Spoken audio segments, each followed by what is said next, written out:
그리고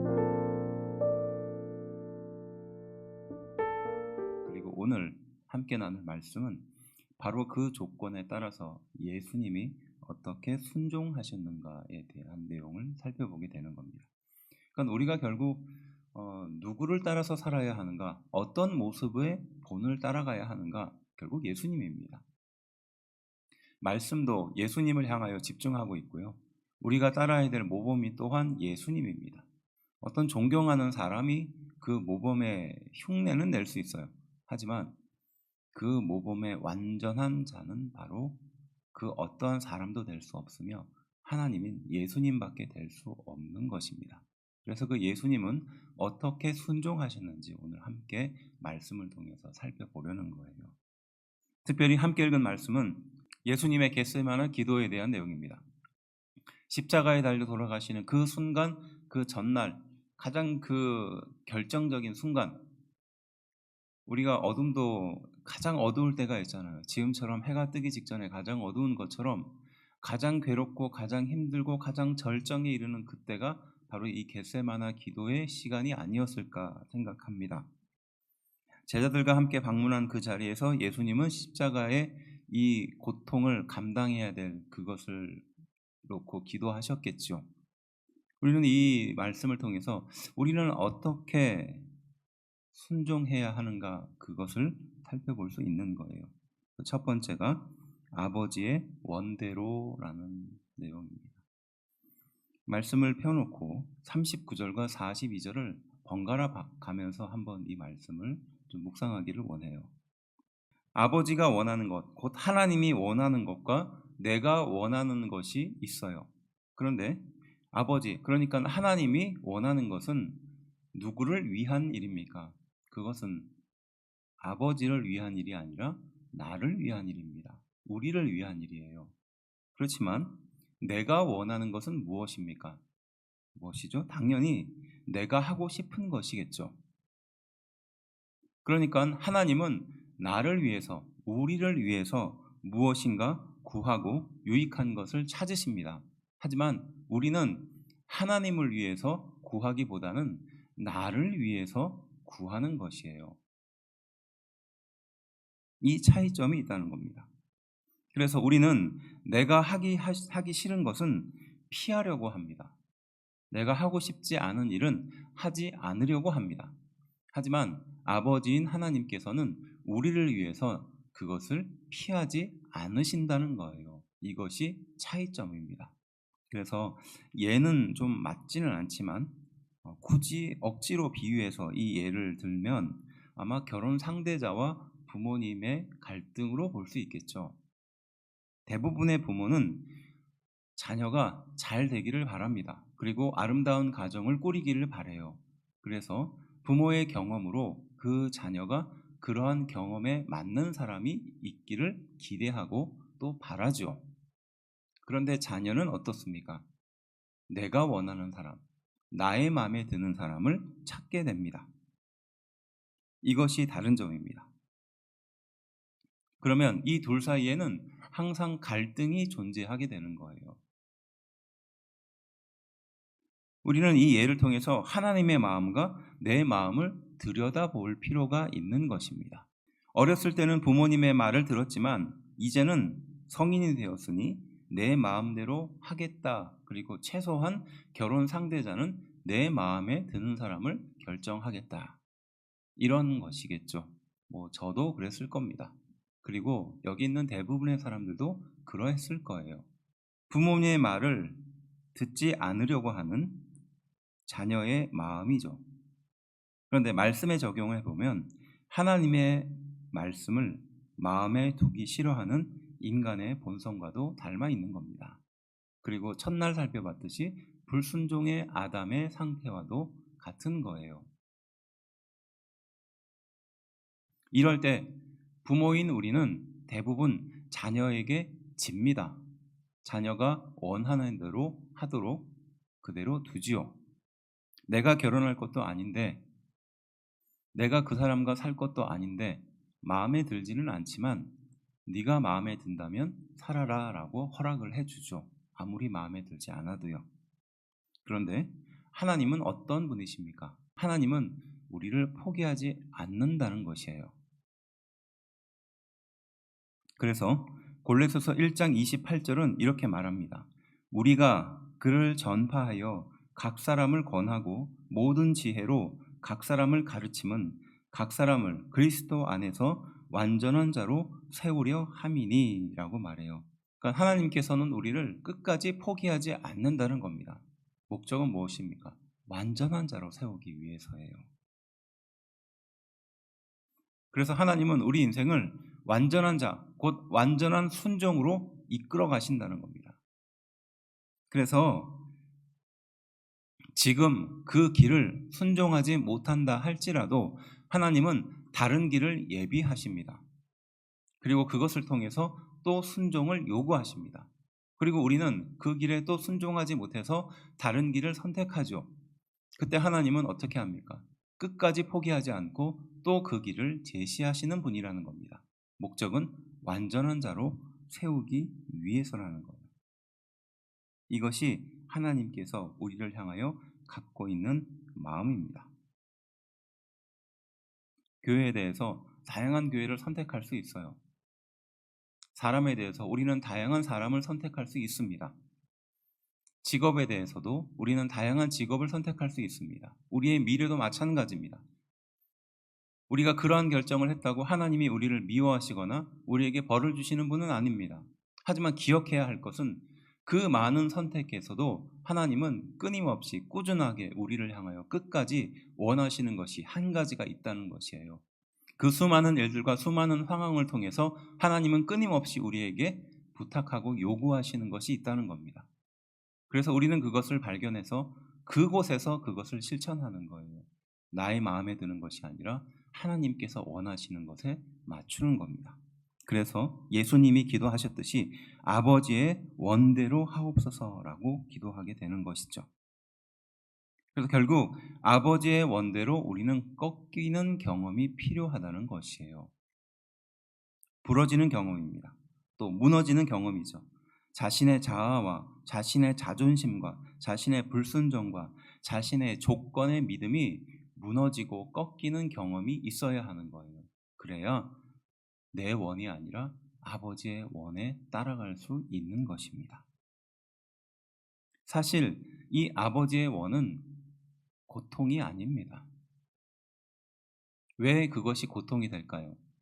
내가 내 뜻이 맞지 않기 때문에 고통인 거예요. 부모가 자녀를 위해서 생각하는 그 생각은 절대 고통이 아닙니다. 하지만 그 말에 따라야 하고 자기의 고집을 꺾어야 하기 때문에 그것이 고통이 되는 겁니다. 지금 예수님은 바로 아버지의 원대로 하옵소서라고 말하며 자신의 원을 내려놓고 내가 하고 싶은 것을 내려놓고 내가 하기 싫어하는 것을 피하는 마음을 내려놓고 아버지의 원대로 하옵소서라고 기도하고 있는 줄로 믿습니다. 두 번째는요. 만일 할만 하시거든 그리고 내가 마시지 않고는 이라는 예수님의 기도예요. 39절과 42절에 등장하는 이 두 기도의 차이점이 있습니다. 만일 할만 하시거든 이라고 예수님은 하나님께 기도하거든요. 이 만일이라는 것은 굉장히 다양한 변수를 갖고 있는 것입니다. 그리고 선택을 참 어렵게 만들고요. 그 조건에 따라서 여러 가지 변수를 생각하게 만드는 겁니다. 만일 무엇인가 한다면, 만일 무엇인가 할 수 있다면, 만일 이러한 일들이 있다면 이 만일을 붙이기 시작하면요. 절대적인 것은 없어집니다. 그래서 어떤 것도 선택할 수 있고 어떤 것도 피할 수 있는 그런 마음의 상태가 되는 것이죠. 무엇과 같습니까? 책임을 회피하고 싶은 마음을 담고 있는 거예요. 예수님 또한 그 십자가의 짐이 너무나 무겁기 때문에 이렇게 기도하셨던 것입니다. 누구나 그럴 수 있다는 겁니다. 예수님조차도 세상을 창조하신 그 하나님인 예수님조차도 그 길을 피하고 싶으셨던 것이에요. 그래서 만일 그렇게 할 수 있으면 이라고 하나님께 기도하죠. 이것은 예수님께서 가셔야 될 그 십자가의 길을 또 고통의 길을 피하려고 하는 마음입니다. 믿음과 확신을 약화시키죠. 그리고 자신에게 맡겨진 운명과 같은 그 앞에 놓여진 것을 보지 못하게 만드는 것입니다. 그런데 내가 마시지 않고는 이라고 기도가 바뀌죠. 이 내가 마시지 않고는 예수님이 아니면 감당할 수 없는 일이기에 그 고난의 잔을 직면하시겠다라고 말씀하시는 겁니다. 무엇과 같을까요? 운명보다 깊은 사명입니다. 그래서 우리는 성도들이 갖고 있는 사명이 있음을 깨달아야 하는 겁니다. 목회자만 사명을 갖는 것이 아니라 모든 사람은 예수님께서 우리에게 가르쳐 주신, 알려주신 사명이 있어요. 그 사명은 운명보다 깊은 것입니다. 그저 피할 수 있는 것이 아니라 반드시 나를 통해서 해야 할 일인 줄로 믿습니다. 믿지 않는 가정 속에 보내졌다면 그것은 나에게 맡겨주신 사명이에요. 그들 모두가 하나님의 은혜로 돌아오는데 나를 사용하실 것이라는 사명으로 불러주신 줄로 믿습니다. 그것은 피할 수 있는 것도 아닙니다. 피해서도 안 될 일이죠. 만일 내가 교회를 다니지 않았다면, 만일 내가 예수님을 열심히 믿지 않았다면, 내가 이러한 사명에 살지 않았다면이라는 조건을 달면서 우리의 믿음을 약화시킬 수 있어요. 하지만 결국 어떻게 됩니까? 내가 마시지 않고는 이라는 기도를 하게 되는 것이죠. 사명을 직면하는 예수님의 고백이 담겨 있는 거예요. 무엇인가로부터 피하고 싶은 그 사람의 마음을 만일이라고 표현할 수 있다면 내가 아니면 안 될 것을 보려고 하는, 감당하려고 하는, 직면하려고 하는 고백이 바로 내가 마시지 않고는 이라는 고백인 줄로 믿습니다. 저도 제 인생을 돌아보면 참 다양한 선택을 할 수 있는 그런 상황에 있었던 적이 있습니다. 이 선택을 할 수도 있고 또 다른 선택을 할 수도 있었겠죠. 그러면 이 선택을 하면 조금 더 윤택하고 또 조금 더 쉬운 길을 갈 수 있을 것이 눈에 뻔한 길도 보였습니다. 아니면 이 선택을 하면 너무나 힘들고 어려운 길을 갈 가능성이 높을 때도 있었어요. 그러면 어떤 마음이 들죠? 당연히 피하고 싶은 길을 가지 않으려는 마음이 있습니다. 이왕이면 좋은 길, 이왕이면 괜찮은 길, 이왕이면 편안한 길을 가려고 하는 마음이 들겠죠. 그때 이 예수님의 기도를 떠올리게 되는 거예요. 만일 할만 하시거든 좀 편안한 길을 갈 수 있게 해달라는 기도를 할 수 있겠죠. 하지만 그 기도는 결국 어떻게 바뀌게 됩니까? 내가 마시지 않고는 안 된다면 그 길을 가게 해달라는 기도로 바뀌게 되는 거예요. 제가 중요한 결정을 내릴 때 상담을 하는 목사님께 찾아가서 어떤 길을 선택하는 것이 하나님께서 기뻐하실 일입니까? 라고 물어보니까 그분이 그러시더라고요. 네가 가고 싶은 길을 가지 말고 너를 필요로 하는 곳으로 가라. 이렇게 얘기하시더라고요. 네가 원하는 것, 네가 하고 싶은 것, 남들이 부러워할 만한 그런 길을 가지 말고 너를 불러주는 곳, 너를 필요로 하는 곳으로 가라. 이런 이야기를 하시더라고요. 그 말을 듣는 순간 참 마음이 답답해집니다. 왜 내 인생은 어려운 길만 선택을 해야 되는가라는 마음속에 불평도 생기더라고요. 그런데 그 불평이 다 잦아들고 나니까 어떤 것이 떠오르느냐? 아, 이것은 내가 직면하고 내가 감당해야 될 일이고 내가 사명으로서 걸어가야 될 일이구나. 그리고 예수님도 그렇게 그 길을 걸어가셨구나.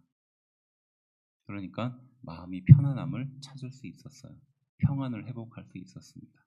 예수님이 하셨듯이 만일 할만 하시거든 이라는 기도가 내가 마시지 않고는 이라고 바뀐 것처럼 우리 또한 그러한 기도로 그러한 순종으로 가야 할 줄로 믿습니다. 세 번째는요. 원대로 하옵소서 그리고 원대로 되기를 원하나이다 라는 기도예요. 하나님의 원대로 하옵소서라는 것은 맡기는 행동입니다. 하나님의 뜻대로 맡겨준다라는 뜻이죠. 나의 인생을, 나의 미래를, 나의 그 어떠한 것도 하나님께 온전히 맡긴다는 신뢰의 고백입니다. 그리고 원대로 되기를 원합니다라는 것은 소망을 담고 있는 말이죠. 이것은 뚜렷한 목적이 있다는 것을 말하는 것이에요. 하나님의 영광을 바라보았기 때문에 예수님께서 하셨던 말씀이라는 것입니다. 하나님은 우리에게 무조건 희생하라고 말씀하지 않으십니다. 무조건 포기하라, 양보하라라고 말씀하지 않으신 것이에요.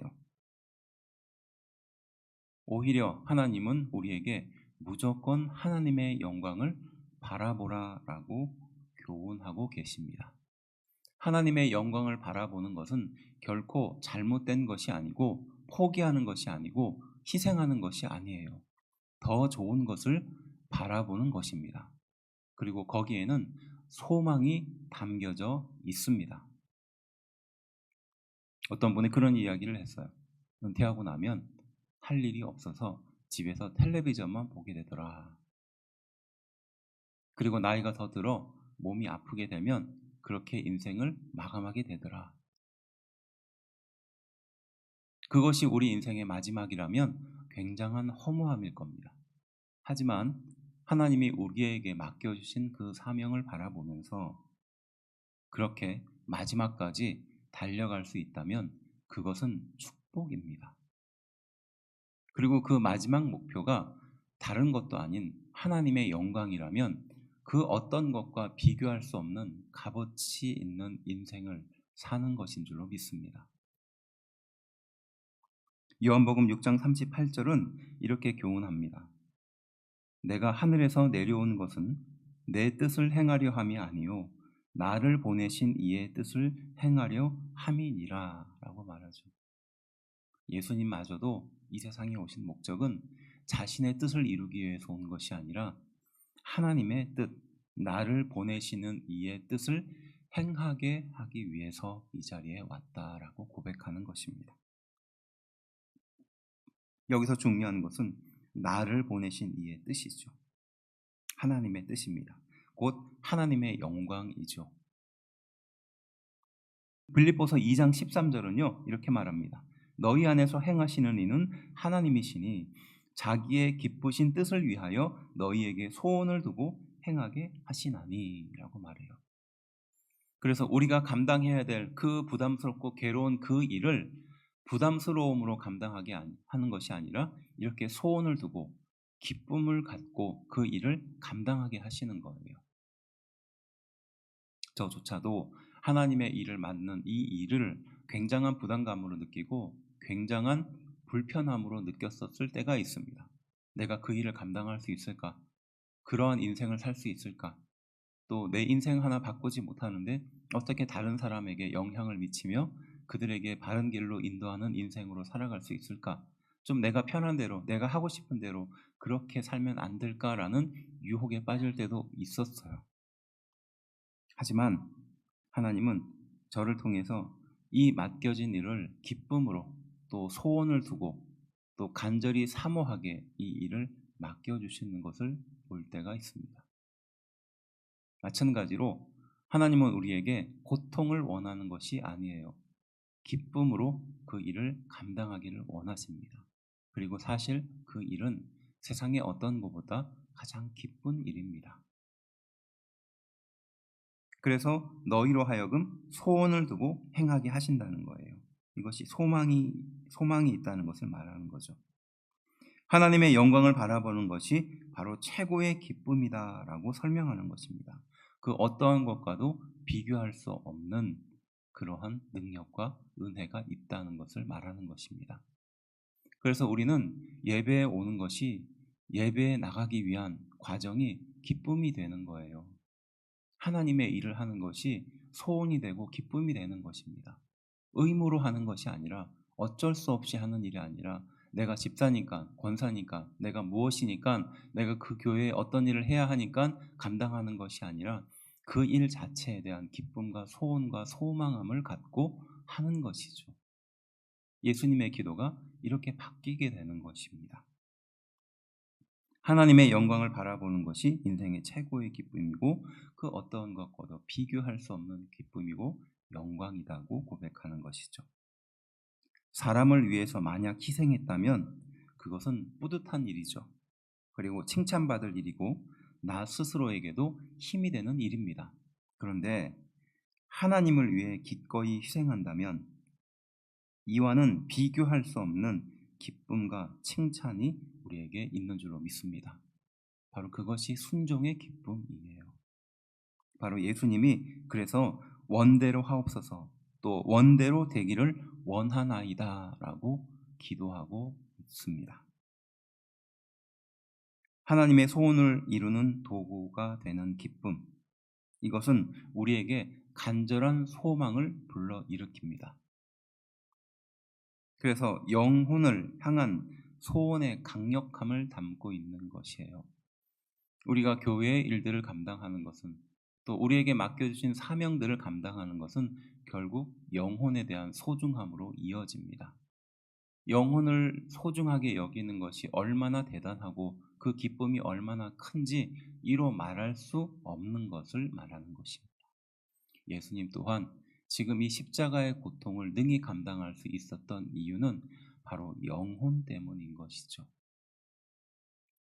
불순종으로 살 수밖에 없는 그 아담과 같은 인생을 바로 하나님의 은혜의 백성으로 회복할 수 있는 이 영혼을 바라보았기 때문에 바로 이렇게 기도할 수 있게 된 줄로 믿습니다. 오늘 예수님의 순종을 살펴보았습니다. 아버지의 원대로 하옵소서 또 만일 할만하시거든 그리고 내가 마시지 않고는 이라고 고백하는 것 또한 원대로 하옵소서 또 원대로 되기를 원하나이다. 이러한 고백이 우리의 신앙생활에 새겨지게 되기를 주의 이름으로 축원합니다. 세상을 향하여 기쁨을 찾지만 그 기쁨은 결코 오래가지 않습니다. 세상이 나를 인정해 준다 할지라도 그 인정도 결코 오래가지 않습니다. 하지만 하나님을 향하여 그 기쁨과 소망을 두면 그것은 영원히 가게 됩니다. 우리가 순종하는 것은 바로 그 기쁨을 향하여 달려가는 일입니다. 우리로 하여금 이 기쁨을 소유하게 하기 위해서 소원을 주고 그 일을 소망으로 주신 줄로 믿습니다. 우리에게 맡겨주신 이 일을 기쁨으로 감당하며 순종으로 감당하는 귀한 성도들이 되기를 주의 이름으로 축원합니다. 기도합시다.